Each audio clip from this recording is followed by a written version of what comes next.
राम देव भगवान, अल्लाह खुदा, ईश आदि नाम एक ही शक्ति के हैं।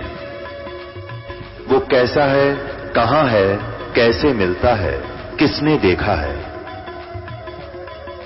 ये प्रश्नवाचक चिन्ह पूर्ण रूप से हटाने के लिए अवश्य सुनिए जगत गुरु तत्वदर्शी संत रामपाल जी महाराज के अमृत वचन, सर्व पवित्र धर्मों के पवित्र शास्त्रों के आधार पर। ये 10वां अध्याय 18वां श्लोक विद्वेश्वर संहिता भाग 1 का ये 9वां यहां अंत हो जाता है। 9वां अध्याय यहां समाप्त हो गया है, ये 10वां शुरू हो गया। इस 10वें के यहां पर नीचे अब 10वें श्लोक में युकाल कहता है शिव रूप में प्रकट होकर, हे पुत्रों, यह कृत आपने तप से प्राप्त किया है जो कि सृष्टि, उत्पत्ति और पालन कहता है। अब वो काल कह रहा है ब्रह्मा विष्णु को कि हे पुत्रों, यह कृत आपने तप से प्राप्त किया है। देख लो, एक तो अपने तौर पे इंगना फटकड़ी कुछ नहीं लाता। ब्रह्मा विष्णु महेश से फिर घोर तप कराया और फिर उन्हीं को अपना जो उल्लू सीधा करने के लिए इनको एक एक महकमा दे दिया। सृष्टि की उत्पत्ति और पालन कहता है, उत्पत्ति ब्रह्मा को, पालन विष्णु को। सो मैंने प्रसन्न होकर तुम्हें दिए हैं। इसी प्रकार दूसरे 2 कृत रुद्र और महेश को प्रदान किए हैं। अब सिद्ध हो गया जो शिव पुराण बोल रहा है यहाँ पर इस समय, ये ब्रह्मा विष्णु और रुद्र और महेश से भिन्न है। यहाँ ये अड़ा देते थे कि सदा शिव यही है, शिव ही बोल रहा था, नहीं, ये अलग है। तुम परंतु अनुग्रहकृत कोई भी पाने को समर्थ नहीं है। सो पूर्व के कर्म तुमने समय से विसार दिए, रुद्र और महेश ने उन्हें नहीं बुलाया। पुण्यात्माओं, जब तक हम अपने इन देवताओं के जीवन से परिचित नहीं होंगे, जीवनी से, तब तक हम सच्चाई नहीं समझ सकते। एक भक्त ने विष्णु यानी कृष्ण के उपासक और कृष्ण जी को सर्वेश्वर मानने वाले संत से प्रश्न किया। उसने पूछा कि आपका इष्ट देव कौन है? उन्होंने बताया कि श्री कृष्ण हमारा इष्ट देव है और ये अखिल ब्रह्मांड का नायक है। ये पूर्ण परमात्मा का अवतार है और ये अविनाशी परमात्मा है। फिर उस भक्त ने प्रश्न किया कि आप श्री ब्रह्मा जी, श्री विष्णु जी, श्री शिव जी किसकी भक्ति करते हैं? उसने उत्तर दिया, श्री ब्रह्मा जी, श्री विष्णु जी, श्री शिव जी ये उस पूर्ण परमात्मा की भक्ति करते हैं, मूल भगवान की भक्ति करते हैं। फिर उसने पूछा, क्या ब्रह्मा जी, विष्णु जी, शिव जी की मृत्यु होती है? वो चतुर प्राणी उत्तर देता है कि मृत्यु तो नहीं कह सकते, सर्ग के अंत में, यानी ब्रह्मा जी, ये सर्ग बोलते हैं इसको, जैसे ब्रह्मा जी का एक, इसकी आयु पूरी होगी, एक ब्रह्मा की मृत्यु जब होगी, जब एक सर्ग होगा, एक बार जो है ब्रह्मलोक को छोड़कर बाकी सब लोकों में प्रलय हो जाएगी। लोक नष्ट नहीं होंगे, इन प्राणियों के स्थूल शरीर समाप्त हो जाएंगे, वर्षा अधिक होने से ये खत्म हो जाएंगे। कहता एक सर्ग में, ये सर्ग के अंत में विराट परमात्मा में लीन हो जाते हैं और सर्ग के प्रारंभ होते ही फिर ये प्रकट हो जाते हैं। ऐसे ही इनका विलीन होना और प्रकट होना कह सकते हैं, जन्म मृत्यु नहीं। वो है बात से कहते मरते आना फिर कौन से, अब जब विलीन हो गए, खत्म हो गए, उसमें समा गए, खत्म हो गए, मृत्यु हुई। फिर पूछा कि क्या श्री कृष्ण ही विष्णु जी के अवतार हैं? वो कहता हाँ, जैसे नारायण रूप में हम मानते हैं, नारायण रूप में, तो हम कृष्ण जी को नारायण का अवतार भी मानते हैं। अपनात्माओं, आप जी को दिखाते हैं, अभी आपने शिवपुराण में पढ़ा कि इस काल ने कहा कि ब्रह्मा और विष्णु को कि तुम अपने आप को भगवान मान बैठे, यू आर नॉट गॉड, तुम भगवान नहीं हो। अपने आत्मा, ये तो इन्हीं के इतिहास बता रहे हैं, ये दास अपनी ओर से नहीं कह रहा। और फिर भी जब किसी की आंख नहीं खुल है और उन्हीं चतुर इन अज्ञानी ऋषियों के चिपके हुए हैं, उसके बारे में परमात्मा बताते हैं अपनी सच्चिदानंद घन ब्रह्म की वाणी में। वो चतुर प्राणी चोर हैं और मूढ़ मुग्ध हैं ठोठ, संतों के नी काम के उनके दे गलजोट।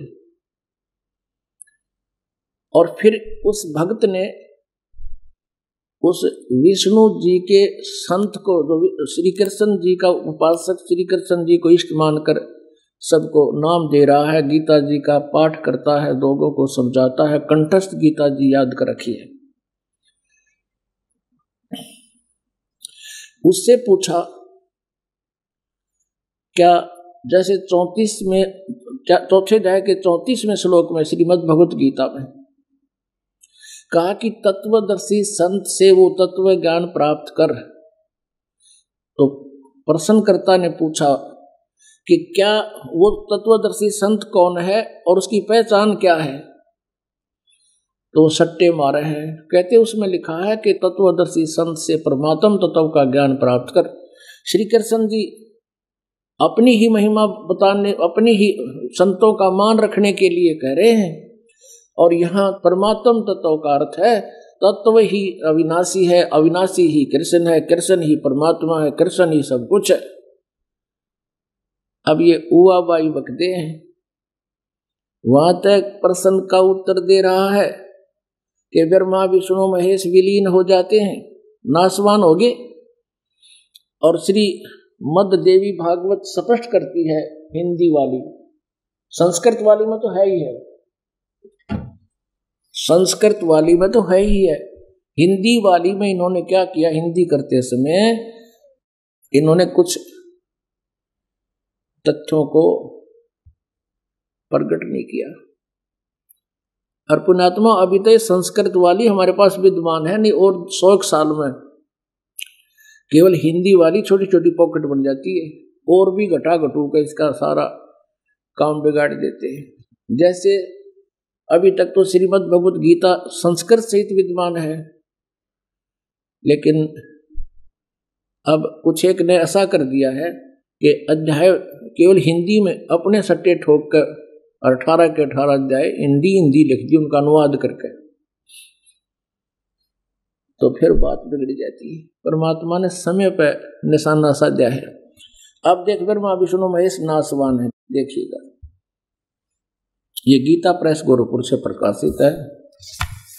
अनुवादक है हनुमान प्रसाद पोदार, चिमनलाल गोस्वामी। प्रकाशक है, मुद्रक है गोविंद भवन कार्यालय कोलकाता का संस्थान। इसके 123 पृष्ठ पे है।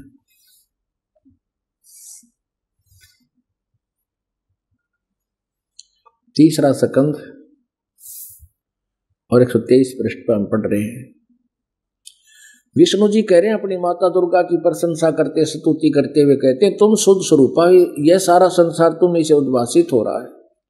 मैं ब्रह्मा और शंकर हम सभी तुम्हारी कृपा से विद्यमान हैं। हमारा आविर्भाव और तिरोभाव हुआ करता है। केवल तुम ही नित्य हो, जगत जननी हो, प्रकृति और सनातनी देवी हो। विष्णु जी कहते हैं ब्रह्मा और शंकर हमारा तो आविर्भाव मन जन्म, तिरोभाव मन मृत्यु हुआ करता है। यहाँ शंकर भगवान बोले देवी, यदि महाभाग विष्णु तुम्ही से प्रकट हुए हैं तो उनके बाद उत्पन्न होने वाले ब्रह्मा भी तुम्हारे बालक हुए। फिर मैं तमोगुणी लीला करने वाला शंकर क्या तुम्हारी संतान नहीं हुआ? अर्थात मुझे भी उत्पन्न करने वाली तुम ही हो। शिवे संपूर्ण संसार की सृष्टि करने में तुम बड़ी चतुर हो। इस संसार की सृष्टि, स्थिति और संहार में तुम्हारे गुण सदा समर्थ हैं। उन्हीं तीनों गुणों से उत्पन्न हम ब्रह्मा विष्णु एवं शंकर नियमानुसार कार्य में तत्पर रहते हैं। पुण्यात्माओं, ये श्री देवी भागवत की चंद पंक्तियों ने 4 कंसेप्ट क्लियर कर दिए। एक तो ब्रह्मा विष्णु महेश नासवान है, इनकी जन्म मृत्यु होती है। दूसरा दुर्गा इनकी माता है, तीसरा रजगुण ब्रह्मा है, सतगुण विष्णु, तमगुण शिव जी, और चौथा यह है कि ये केवल वर्क डन दे सकते हैं, नियमित कार्य में मदद कर सकते हैं। आपके भाग में दुख है तो दुख ही देंगे, और आपके भाग में पुण्य है तो पूरा पुण्य ही दे देंगे। ये कोई परिवर्तन नहीं कर सकते, आपके दुख को सुख में नहीं बदल सकते। अब वो चतुर प्राणी कह रहा है, एक तरफ तो कह रहा है कि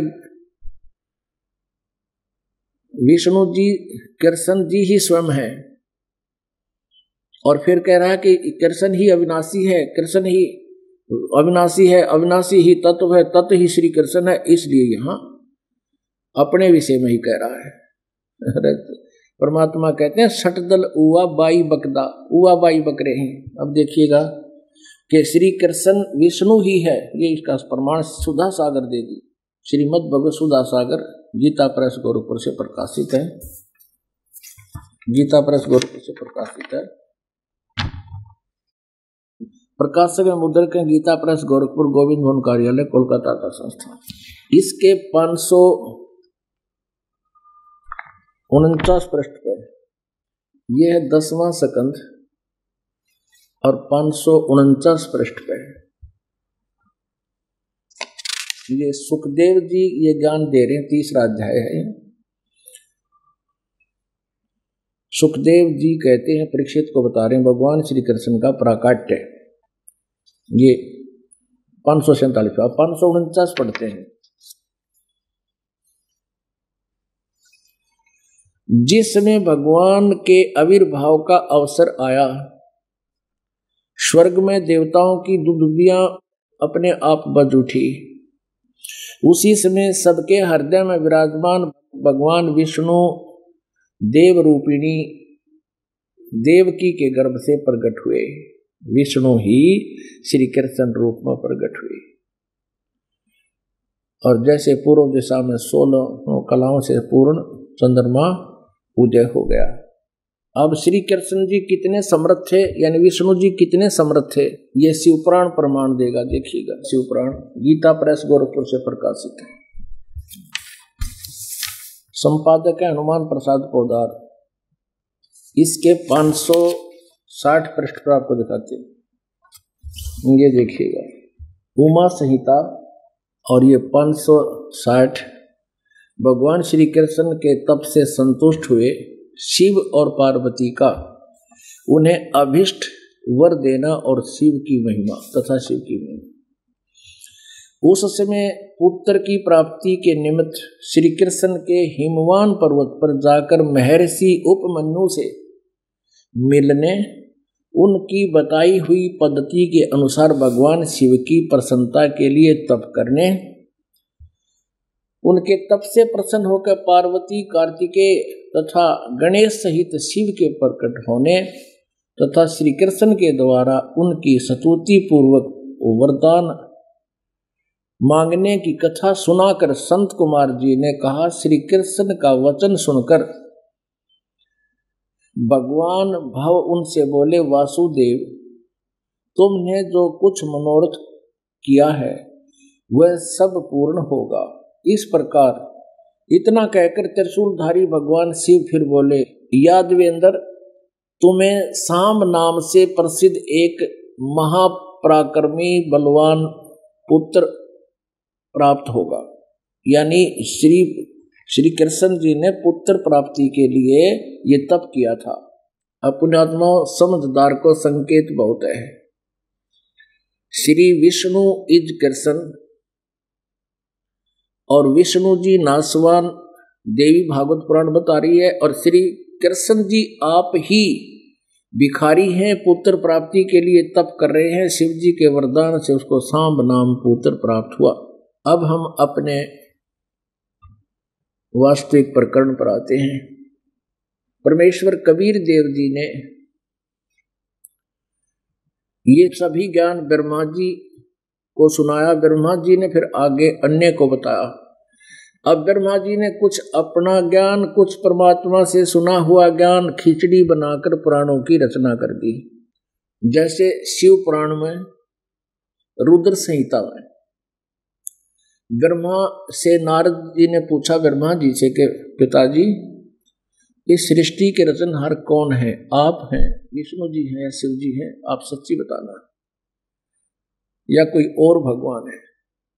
तब ये सारी कहानी बताने लगता है, तब कहता है कि जो आदि अनादि है, अनंत है, निराकार है, फिर वो साकार हो गया, उसने शिव रूप धारण कर लिया, वो सदाशिव। उसने अपने शरीर से एक लड़की निकाली, एक औरत स्त्री निकाली, उसका अष्टंगी, और वो त्रिदेव जननी जगदम्बिका कहलाई, उसे प्रकृति भी कहते हैं। तो इस तरह का जो ज्ञान है ना, कि श्री सदाशिव ने, काल रूपी ब्रह्म ने अपने शरीर से एक शक्ति निकाली या दुर्गा उत्पन्न की। तो ये कबीर परमेश्वर से सुना हुआ ज्ञान है, क्योंकि इसको पता ही नहीं।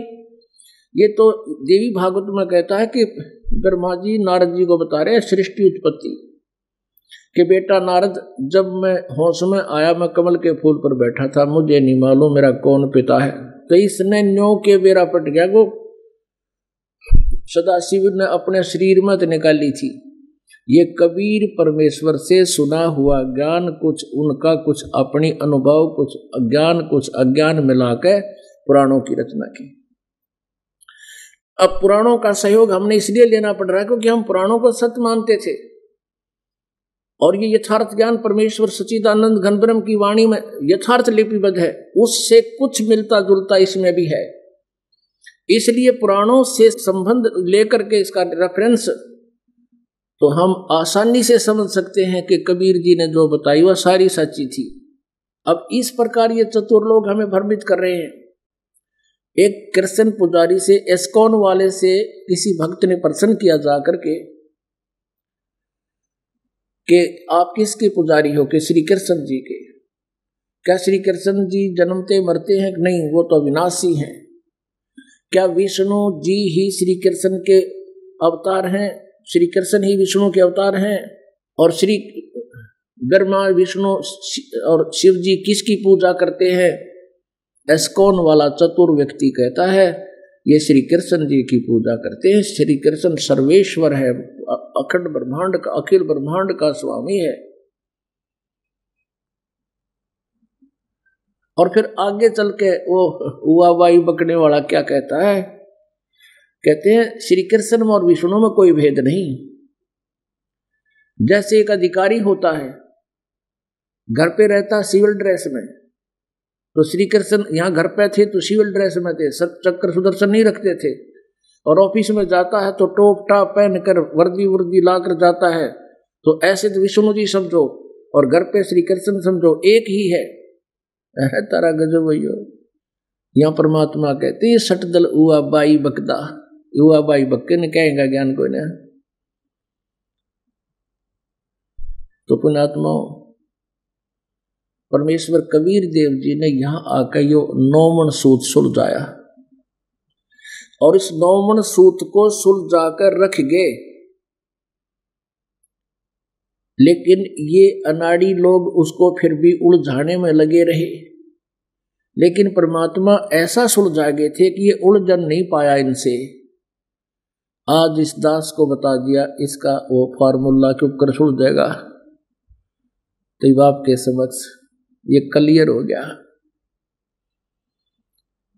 अब कबीर सागर में परमात्मा ने 600 वर्ष पहले कहा था अपनी प्यारी आत्मा धर्मदास को, जैसे एक लीला करते ही है परमात्मा, जिसके विषय में वेद भी गवाही दे रहे हैं कि वो ऐसी लीला करता है। कबीर सागर में बताया है कि मेरे 12 अंश आवेंगे,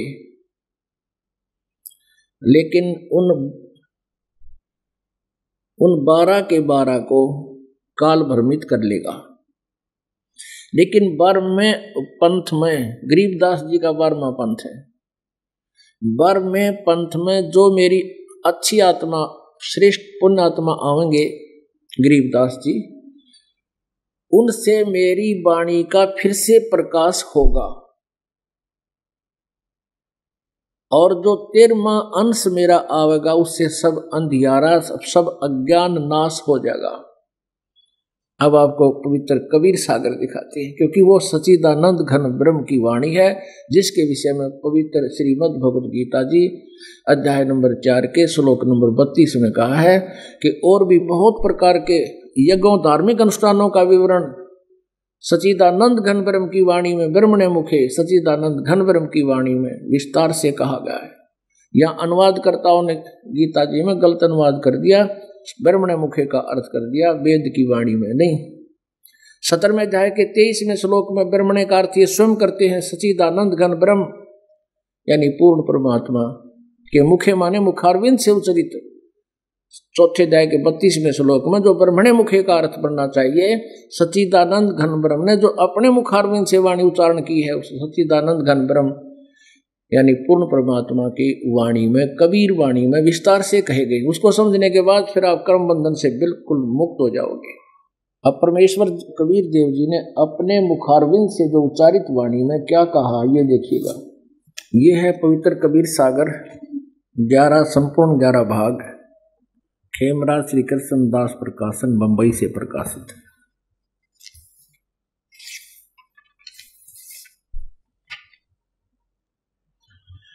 कबीर सागर प्रथम खंड कबीर पंथी भारत पथिक स्वामी युगलानंद बिहारी द्वारा परिष्कृत, मुद्रक एवं प्रकाशक हैं खेमराज श्री कृष्ण दास, अध्यक्ष श्री वेंकटेश्वर प्रेस, खेमराज श्री कृष्ण दास प्रकाशन मार्ग मुंबई से।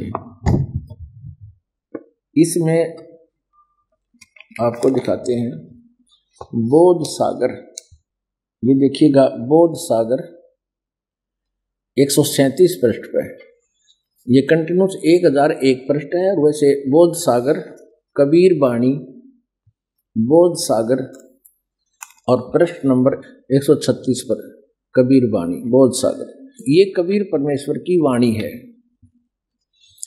द्वादश पंथ काल फुरमाना और भूले जीव न जाए ठिकाना। कहती है 12 पंथ, काल ने कहा था मैं 12 पंथ आपके नाम से चलाऊंगा और कबीर और पूर्ण परमात्मा की महिमा गाओगे, नाम गलत देंगे, सचलोक सचखंड की महिमा गाओगे, नाम गलत देंगे, वो काल के मुंह में रह जाओगे। द्वादश पंथ काल फुरमाना, काल का फुरमान है, काल का ही ज्ञान है, उसी का नाम है। भूले पंथ न जाए ठिकाना, ताते आगम कह हम बाखा, वंश हमारा चूड़ामणि शाखा। प्रथम जग में जागो भरमावे और बिना भेद वो ग्रंथ चुरावे। इसमें जागू पंथ, एक गोपाल पंथ, मूल निरंजन पंथ और फिर पंथ टकसार पंथ और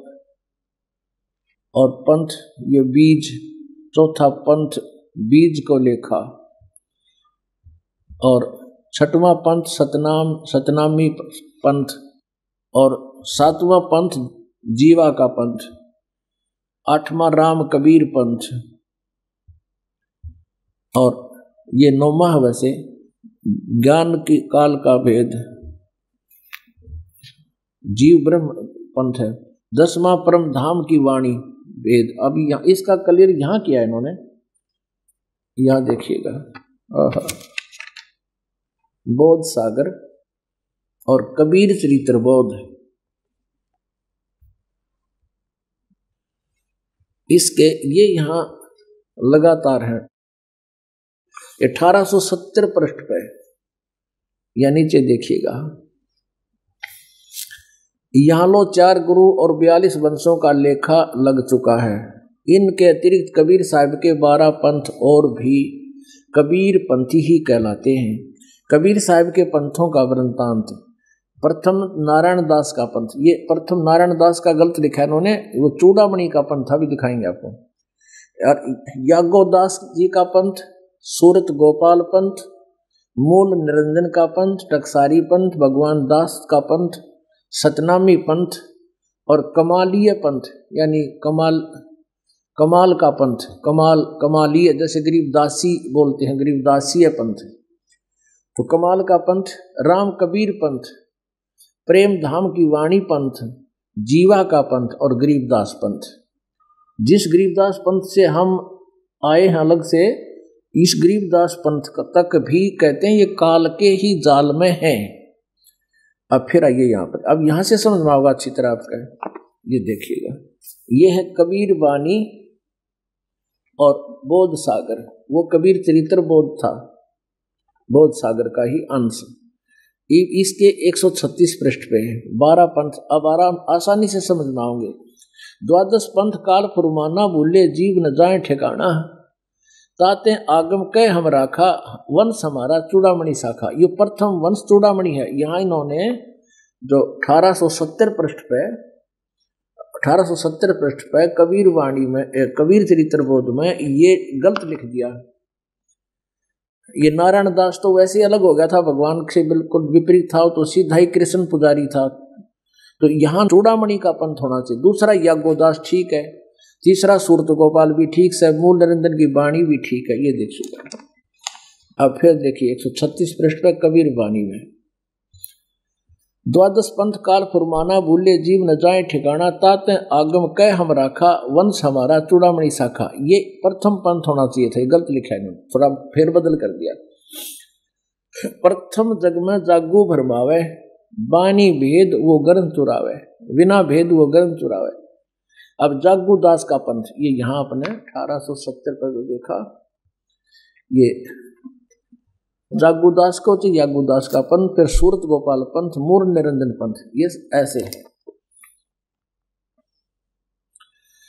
प्रथम जागूदास का पंथ, दूसरा सूरत गोपाल का पंथ, तीसरा मूल निरंजन पंथ, चौथा टकसार की वाणी पंथ, और पांचवा ये पांचवा है, ये पांचवा होना चाहिए, और छठा है, इन्होंने पांचवा लिखा है, यो यहाँ पर छठा इन्होंने लिखा है भगवान दास का पंथ है, छठा भगवान दास पंथ, और सातवां है सतनामी पंथ, और ये आठवां है, इन्होंने सातवां लिखा है, ये जीवा पंथ, और नौवां राम कबीर पंथ, यहाँ देखो, ये नौवां राम कबीर पंथ, 10वां परम धाम की वाणी पंथ, 11वां जीवा पंथ, और 12वां गरीबदास पंथ। हम अपना निष्कर्ष पर आते हैं, ये राम कबीर पंथ भी आ लिया। अब इन्होंने 10वां लिखा है, ये 11वां है परम धाम की वाणी पंथ। अब ये 12वां पंथ शुरू होता है, कहते हैं ये 12वां पंथ यहां से शुरू होता है।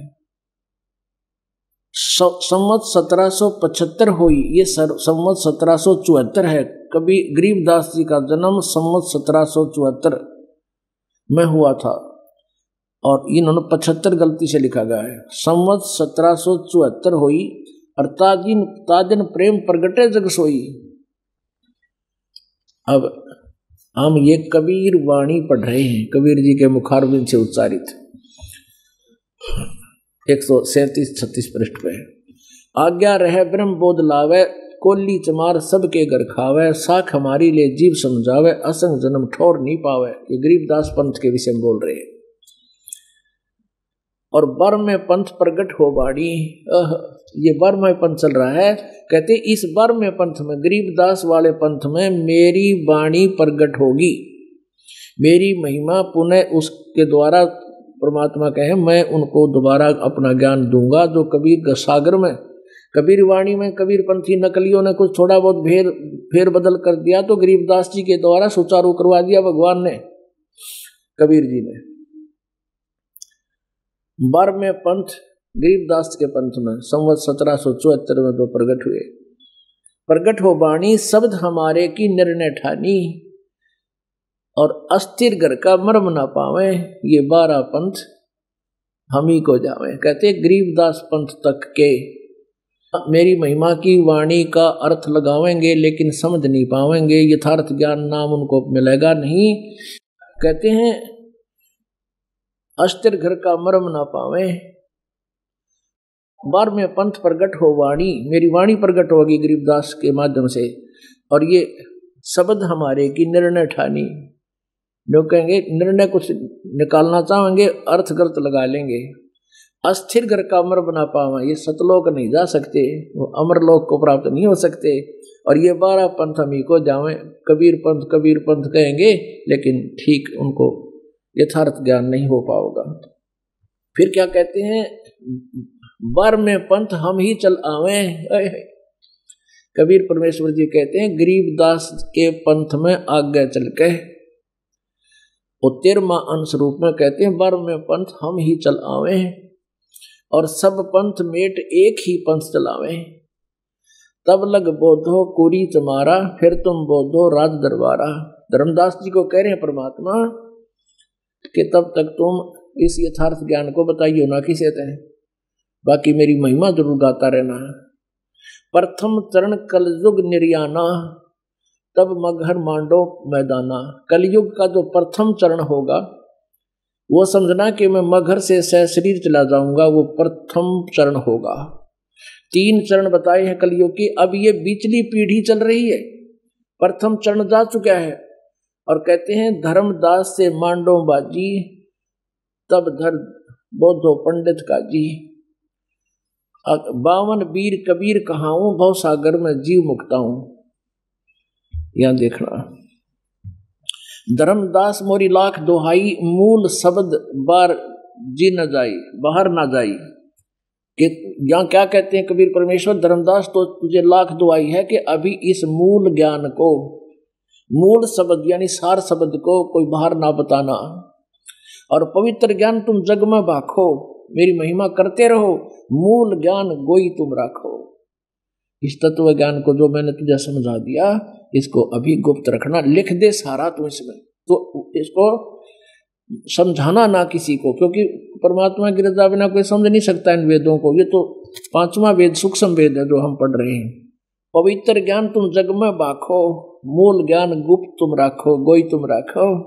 मूल ज्ञान जो बाहर पर ही, और बिचली पीढ़ी हंस नहीं तरही। अब बिचली पीढ़ी है जिसमें हंस सब तर जाएंगे जो शरण में आगे, कि उन नकलियों के पास ये ज्ञान चला जाता, तो इस बिचली पीढ़ी में हम कैसे भेद बताते और कैसे समझाते इन प्यारी आत्माओं को। कबीर परमात्मा जी कहते हैं 33 अरब ज्ञान हम भाखा, मूल ज्ञान गोए हम राखा, गुप्त रखा। मूल ज्ञान तुम तब लग छिपाई, जब लग 12 पंथ मिटाई। अपने आत्माओं, अब ये तो 12वें पंथ तक बता दिया परमात्मा ने कि 12वें पंथ में हम ही आएंगे जो 13वां अंश होगा। अब देखना 13वें अंश के बारे में, इसी ये देखो कबीर वाणी 134 पृष्ठ पे, बोध सागर में। वंश प्रकार क्या बताते हैं? प्रथम वंश उत्तम, ये तो चूड़ामणि जी के बारे में कहा है। दूसरा वंश अहंकारी, ये जागूदास के बारे में कहा। तीसरा वंश प्रचंड, ये यहाँ सूरत गोपाल पंथ के बारे में कहा है जो उसका प्रमुख था। और चौथा वंश बिरहे, 5वां वंश निंद्रा, 6ठा वंश उदास, 7वां वंश ज्ञान चतुराई, और 8वें 12 पंथ विरोध, ये उस न्यारा ज्ञान चला होगा अपना। और 9वें वंश पंथ पूजा, 10वें वंश प्रकाश, और 11वें वंश प्रकट सारा, 12वें वंश प्रगट हो उजियारा। यानी 12वें पंथ में, 11वें पंथ में प्रगट पसारा, यानी वो केवल ऐसे अपना पंथ बढ़ा देगा, ज्ञान इनके पास कुछ नहीं होगा। अब कहते हैं 12वें पंथ प्रगट हो उजियारा। 12वें पंथ यानी गरीबदास जी के माध्यम से अपनी वाणी का उजियारा करवाओगे। अब गरीबदास जी की वाणी में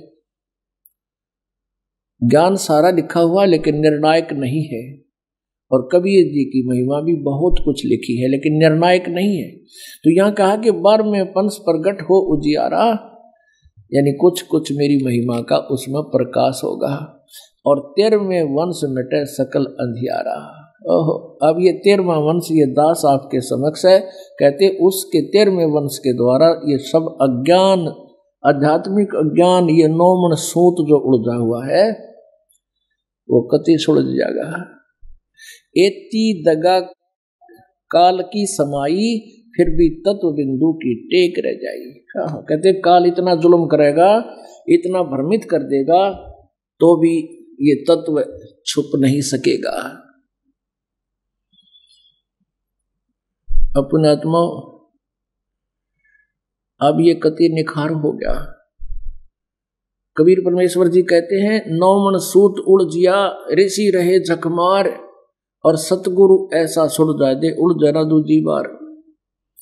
इस कलयुग में आध्यात्मिक ज्ञान ही समाप्त नहीं होगा। वो दूसरी बात है, जो भक्ति ना करेंगे लास्ट में नास्तिक हो जाएंगे, लेकिन ज्ञान में कोई कमी नहीं रहेगी। अपने आत्माओं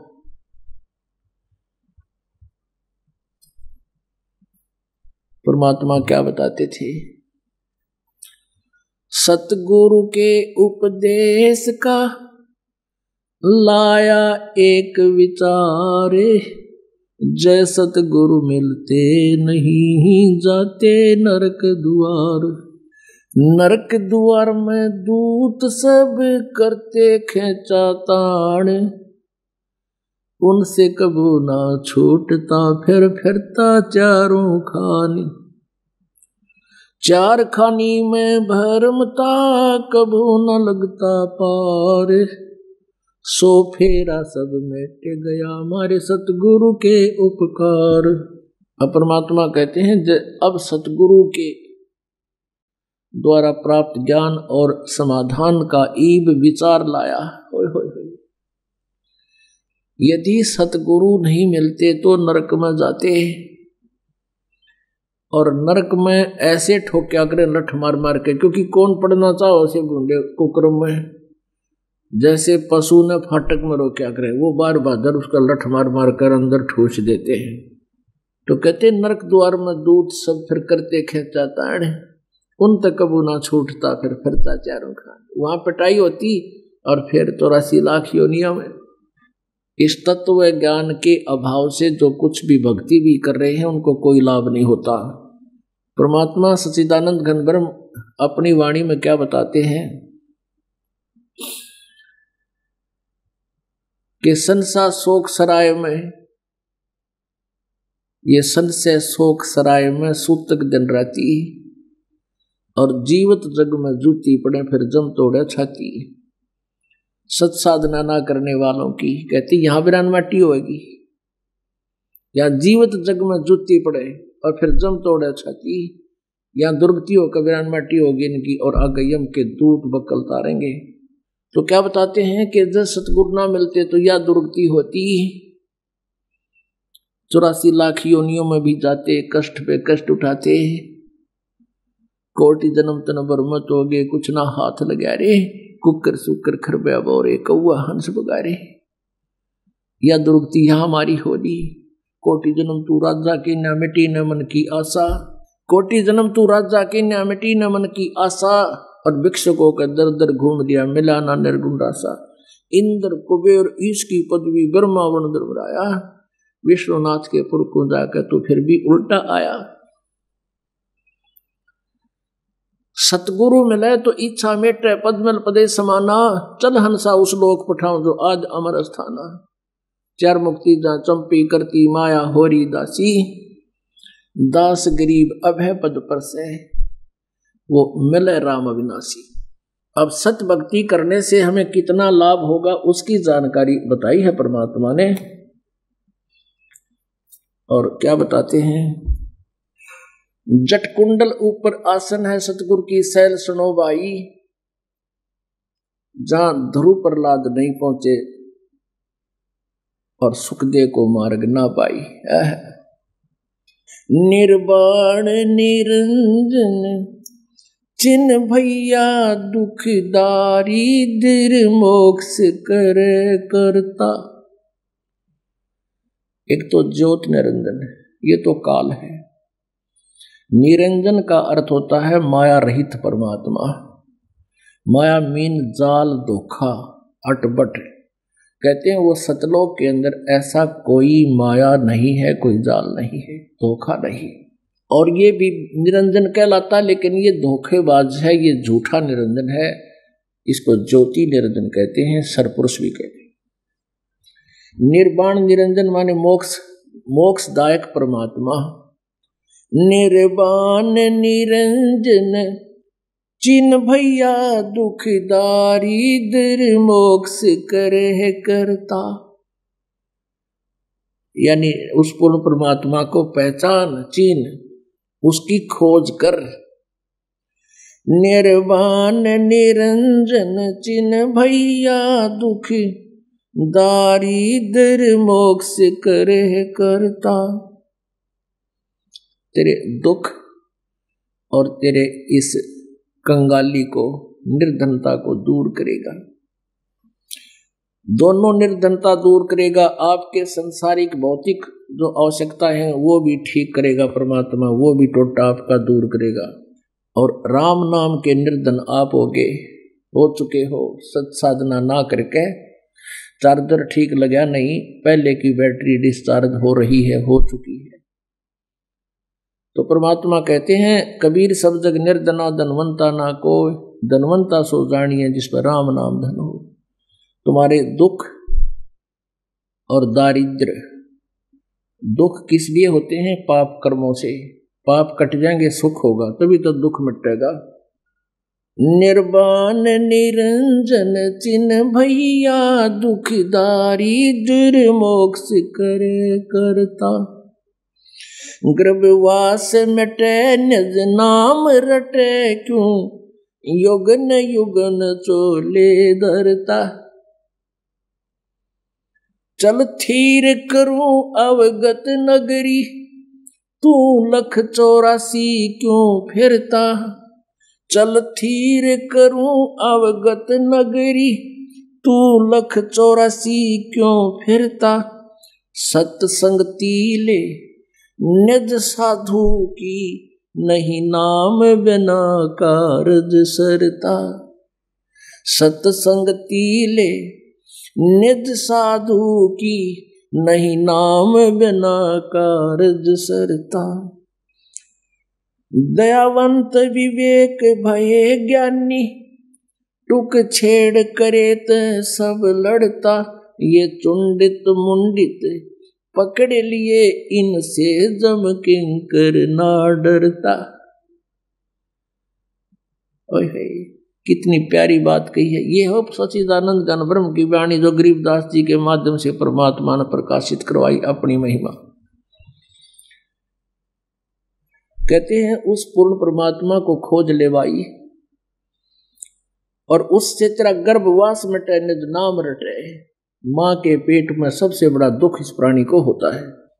कहते हैं 100 वर्ष नरक में डाल दे, 9 महीने मां के पेट में, यो भी एक घोर नरक है। गर्भवास मिटे निज नाम रटे क्यों, युगन युगन चोले धरता। कहते क्यों युगन युगन ये शरीर धारण करता है, कभी कुत्ते का, कभी गधे का, कभी किसी का। और क्या बताते हैं, चल थीर करूं अविगत नगरी। जैसे गीता जी अध्याय नंबर 18 के श्लोक नंबर 62 में, श्रीमद् भगवत गीता अध्याय नंबर 15 के श्लोक नंबर 4 में कहा है कि जब तत्वदर्शी संत मिल जा, उसके पश्चात उस परमेश्वर के उस परम पद की खोज करनी चाहिए, जहां जाने के बाद फिर लौट कर प्राणी वापस नहीं आते। 18वें अध्याय के 62वें श्लोक में श्रीमद् भगवत गीता में कहा है, अर्जुन तू सर्वभाव से उस परमेश्वर की शरण में जा, जिसकी कृपा से तो परम शांति को और सनातन परम धाम को प्राप्त होगा। उस तीसरे मुक्ति धाम को प्राप्त होगा। यहां वही सेकंड कर रहे हैं गरीबदास जी। चल थीर करूं अवगत नगरी, तू लख 84 क्यों फिरता। गर्भवास मिटे निज नाम रटे, क्यों युगन युगन चोले धरता। अब कहते तेरा जन्म मरण परमानेंटली खत्म कर देंगे, पूर्ण मोक्ष प्राप्त करवा दूंगा। और थिर करूं, थिर माने वहां सदा के लिए स्थापित कर दूं, वहां से फिर चलो चलो नहीं रहे। जैसे गरीबदास साहिब जी कहते हैं, आगे गए तो वह उन आगे बताया नहीं जो पहले मर लिए, के कहानी है कित गए के बिरन मटी हुई उनकी। आगे गए ना बावड़े, बावड़ना माने वापस आना। और रहते भी सब जा बिन साहेब की बंदगी, कहीं ठोर ठिकाना ना। जैसे यहाँ ब्रह्म की साधना करी तो ब्रह्मलोक में 8वें अध्याय के गीता जी में 16वें श्लोक में कहा कि ब्रह्मलोक पर्यंत भी ये जन्म मृत्यु के अंदर है, पुनर्वर्ती में है, फिर वहां से पुनः क्षीण होते फिर नीचे आते हैं। जो विष्णु जी के उपासक हैं विष्णु जी के लोक में चले जाते हैं, वहां भी पुनः क्षीण होते फिर वापस आते हैं। जो कॉमन स्वर्ग में जाते हैं वो भी पुनः क्षीण होते फिर 84 लाख योनियां आते हैं। अब जैसे मनुष्य शरीर है पूरा हुआ, चलो कहाँ नरक में, नरक का समय पूरा हुआ, चलो कहाँ गदावन, गधे का समय पूरा हुआ, चलो कुत्तावन। इसलिए बताया कि यहाँ स्थिर स्थान नहीं है, ठोर ठीक ठिकाना नहीं है। आगे गई ना बावड़े रहते भी सब जहां, अडबिन उस साहिब की बंदगी कितने ठोर ठिकाना ना। अब क्या बता रहे हैं, चल थीर करूं अवगत नगरी, तो 184 क्यों फिरता। फिर क्या बताते हैं, वहीं पर आ जाते हैं। सूक्ष्म वेद बहुत ही गहरा ग्रंथ है और इसमें बहुत ही गूढ़ ज्ञान है। कहते हैं सत्संगति ले निज साधु की, नहीं नाम बिना कारज सरता। सत्य संगति ले निज साधु की, तत्वदर्शी संत की सत्संगति यानी सच्चे दिल से उसके बताए अनुसार साधना कर, उसका ज्ञान सुन। जैसे गीता जी अध्याय नंबर 4 के श्लोक नंबर 34 में कहा है कि तू उस तत्व ज्ञान को तत्वदर्शी संतों के पास जाकर समझ, उनको दंडवत प्रणाम कर और कपट छोड़ के विनम्र भाव से उनसे प्रसन्न कर। यानी सच्चे हृदय देते हैं, कपट के साथ नहीं, हृदय से ग्रहण करो उनके ज्ञान को। सत्संगति ले निज साधु की, नहीं नाम बिना कारज सरता। इनको इतना साधु भी अच्छा लगे है, बढ़िया है, अच्छे विचार रखता है, उसके पास समाधान है नहीं तो वो तो तेरे जैसा है, बस वह जा चाहे मत। कहते नहीं नाम बिना कारज सरता, वो नाम सही हो। जैसे गीता जी अध्याय नंबर 17 के श्लोक नंबर 23 में गीता जी ने कहा है, ओम तत्सत इति निर्देश है, ब्रह्म ने त्रिविध समर्थ है, सच्चिदानंद घन ब्रह्म के पाने का। ओम तत्सत इस 3 मंत्र के नाम का निर्देश है। निर्देश मीन फाइनल फैसला, डायरेक्शन और कुछ नहीं। ओम तो ब्रह्म का है, तत् ये पर ब्रह्म का है और सत ये परम अक्षर ब्रह्म का है। लेकिन तत् और सत ये सांकेतिक है, ये दास बताओगा। इसके अतिरिक्त इस पृथ्वी पर इन भेद को कोई नहीं जानता। और मुझ दास से प्राप्त करके ये तीनों मंत्र कोई नीच व्यक्ति स्वयं दान करता है, देता है, तो वो दुश्मन है परमात्मा का और साथ में उन पुण्यात्माओं का जिनको भ्रमित कर रहा है, क्योंकि वो अधिकारी नहीं है। वो सबसे बड़ा काल का दूत है, क्योंकि उसने वो भेद चुरा लिया और वो जीवों को भ्रमित कर सकता है। तो इस प्रकार गीता जी में बताया कि नथिंग एल्स, ओनली एक मंत्र है, ये अपने मन मर्जी हरे राम हरे कृष्ण राज्य राज्य श्याम मिला दे। अब श्याम मिलन में राज्य की सिफारिश की जरूरत पड़ेगी तो फिर चाल लिया काम राज्य ने, श्यामड़ कोई सा भी कोई नहीं। तो हमारे सदग्रंथों को हमने पूर्ण फिर देखना होगा। जैसे गीता जी अध्याय नंबर 16 के श्लोक नंबर 23 में गीता ज्ञान दाता कहता है कि शास्त्र विधि को त्याग कर जो मनमाना आचरण करते हैं, मनमाने मंत्रों का जाप करते हैं, मनमानी पूजाएं साधनाएं अनुष्ठान करते हैं, उनको न तो सुख हो, न उनकी गति हो, न कोई सिद्धि प्राप्त हो, यूजलेस। तो 16वें अध्याय के 24वें श्लोक में तुरंत कहा कि अर्जुन इससे तेरे लिए ये कर्तव्य और अकर्तव्य की अवस्था में कौन सी साधना करनी चाहिए, कौन सी त्याग देनी चाहिए, शास्त्र ही प्रमाण है। किसी के बहकावे मत आना। कोई एंड बैंड बोल रहा है, हुआ बाई बकदा हो, कोई मंत्र जाप कर लो उसी से लाभ हो जाएगा, कहते उसकी मत मानना। जो संत होगा शास्त्र अनुसार साधना देगा, ये पहचान ये भी है उसकी। कई क्या देते हैं, गीता जी में पढ़ लिया, हरि ओम तत्सत, हरि ओम तत्सत, अरे तरह के जो वही हो। ये तो गुप्त है, जैसे बादाम खाना हो और न्यों का चावल लाग जाए उसने, तो गिरी अलग है, वो गुप्त है। कहते नहीं नाम बिना कारज सरता है। और दयावंत विवेक भय ज्ञानी टुक छेड़ करे तो सब लड़ता। इन तो संत महात्मा समझते हो। और जरा से इनसे विचार विमर्श करके देख ले। हर एक बनो कह दे ब्रह्मा विष्णु महेश यानी विष्णु जी नासवान है, लठ बजा दे 1 मिनट में, लड़ पड़े, क्योंकि इन्हें ज्ञान तो है नहीं। और फिर वो गीता जी में लिखा 7 में जाके 12 से लेकर 15 में तीनों गुणों रजगुण ब्रह्मा सतगुण विष्णु तमगुण शिव जी की रूपी माया द्वारा जिनका ज्ञान हरा जा चुका है, राक्षस स्वभाव को धारण किए हुए मनुष्यों में नीच दूषित कर्म करने वाले मूर्ख गीता ज्ञानदाता ब्रह्म कहता है मेरी पूजा भी ना करते। तो वो फिर गीता जी का वचन झूठा थोड़ा ही हो सकता है। एक बार कुंभ का मेला भरा था और ये तीनों गुणों के पुजारी रजगुण ब्रह्मा जी के, सतगुण विष्णु जी के, तमगुण शिव जी, रजगुण विष्णु जी के वहाँ इकट्ठे हो गए। गिरिपुरी, नाथ, नागा, औगड़ और वैष्णो। गंगा का वहाँ पर भी लगनी थी कुंभ के मेले की। और हर की पैड़िया पे स्नान का ऊपर झगड़ा हो गया। नागा कहते हैं, नागा बिल्कुल नंगे रहते हैं, नहाते धोते कतीनी गोरी टाइप होते हैं। वह नहान लागे, पहले पहुंच गए, पैड़ियां पर खड़े हो गए। हजारों, कोई हजार की संख्या में ग्रुप के ग्रुप होते हैं वहां पर। पुरी अलग, गिरी अलग, नागा अलग, नाथ अलग, कनपाड़े अलग। वैष्णो विष्णु जी के उपास सतोगुण के वो न्यारे के वैष्णो साधुओं ने सतोगुण विष्णु के पुजारियों ने ऑब्जेक्शन कर दिया कि तुम पहले नहीं नहाओगे, हम श्रेष्ठ हैं, विष्णु जी के उपासक हैं, हम नहाएंगे, हम स्नान करेंगे। इससे बात पे गुट बाज गया। नाना तो गए भूल, भगवान भी दूर। गुट्टम गुट्टा एक तलवार निकाल ली, एक दूसरे का छुर्रा कटारी घोप दे, तलवार तो शीश काट दे। तो सच्चिदानंद ब्रह्म की वाणी में कहा कि तीर तुपक तलवार कटारी जमधड़ जोर बधावे हैं, हर पैड़ी हर हेत ना जाने वाजा कर चलावे हैं, और काटे शीश नहीं जल करुणा। ये जग में साधक आवे हैं, जो जन इनके दर्शन को जावे उनको भी नरक पठावे। तो यहाँ कहते हैं दयावंत विवेक भय ज्ञानी टुक छेड़ करे तय सब लड़ता। ये चुंडित मुंडित पकड़ लिए इनसे जम किंकर ना डरता है।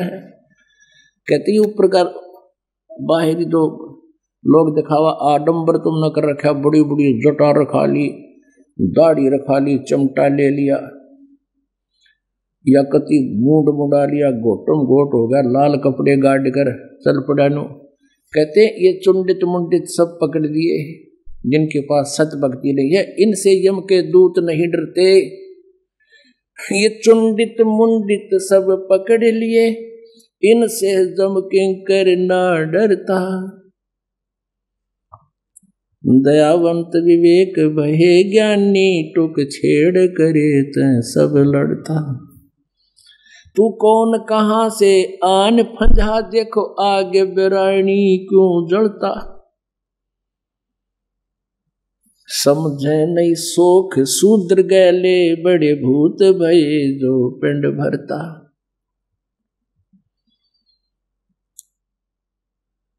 फिर भूतों के ऊपर कहते वो भूत बन गए तेरे बड़े, अब उन तू के समाधान देना चाहता है, क्योंकि अब इस समय रहते हुए तुम सतभक्ति करोगे तो उनका मोक्ष हो जाए, आपका मोक्ष होगा।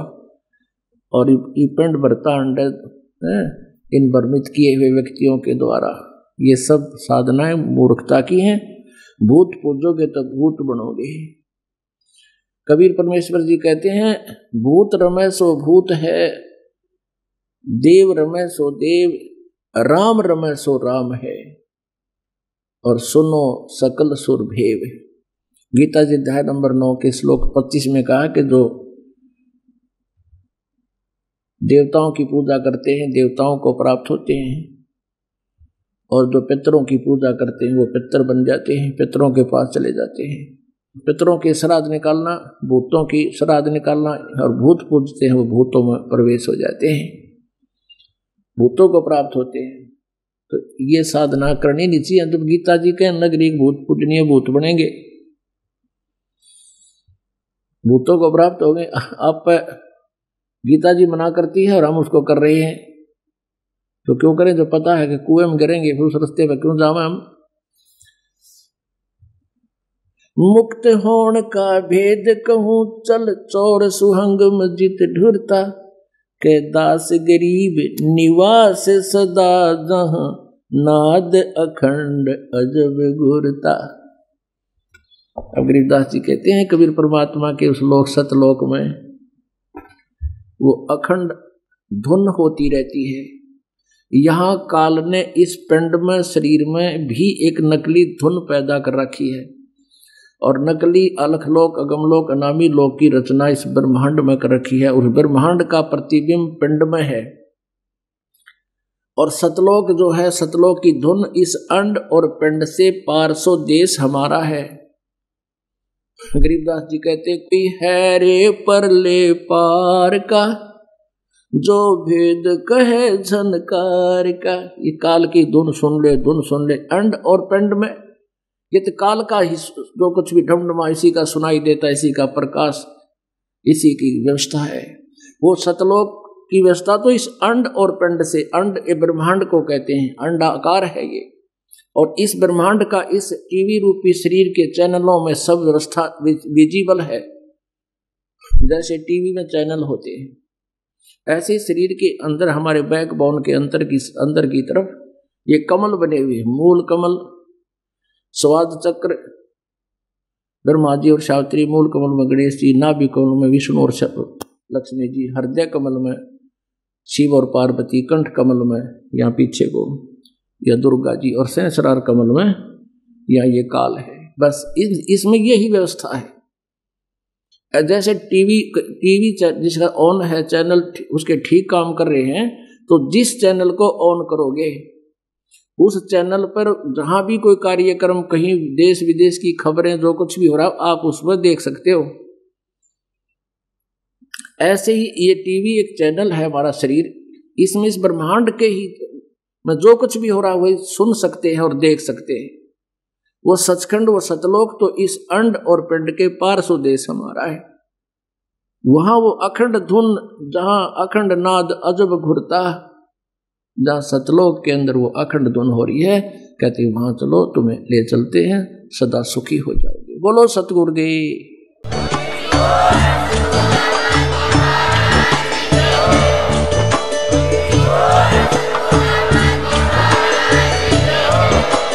आप सुन रहे थे जगत गुरु तत्वदर्शी संत रामपाल जी महाराज जी के मंगल प्रवचन। अधिक जानकारी के लिए विजिट कीजिए हमारी वेबसाइट www.jagatgururampalji.org। संत रामपाल जी महाराज जी के शुभ आशीर्वाद से पूरे विश्व भर में 500 से भी ज्यादा नाम दीक्षा केंद्र हैं, जिन पर संत रामपाल जी महाराज जी द्वारा ऑनलाइन निशुल्क नाम दीक्षा दी जा रही है। अपने नजदीकी नाम दीक्षा केंद्र का पता करने के लिए संपर्क करें 8222880541।